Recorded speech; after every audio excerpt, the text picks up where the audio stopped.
Hari ni aku nak masak kari kepala ikan. Aku dapat resipi ni daripada anti sebelah rumah. Ikan ni pun dia yang bagi. Dia cakap dia tak boleh makan benda berdarah selama 8 hari.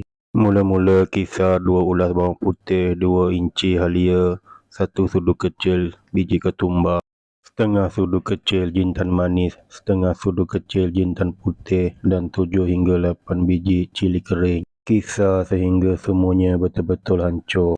Kemudian panaskan minyak dan masukkan 1 sudu kecil biji sawi. Goreng biji sawi sehingga naik bau. Selepas itu masukkan 2 biji bawang merah yang dipotong halus dan setangkai daun kari. Masak sehingga bawang layu ditasik madu. Bila bawang menjadi layu dan bau memenuhi ruang, masukkan bahan-bahan yang dikisar tadi dan masak sampai pecah minyak. Selepas itu masukkan 2 sudu besar rempah kari ikan dan 1 sudu besar serbuk cili ikut kepedasan masing-masing.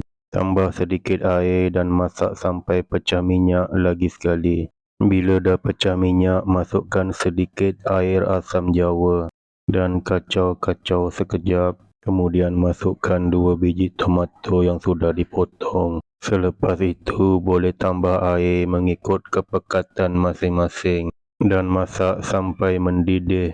Kemudian boleh masukkan ikan. Ikan apa pun boleh. Di sini saya menggunakan kepala ikan bawal.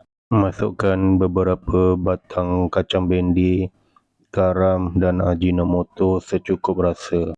Kemudian kecilkan api dan masaklah kari sampai ikan dimasak. Kacau perlahan-lahan supaya ikan tidak hancur. Tunggu sehingga ia mendidih. Maka siaplah kari ikan tanpa santan.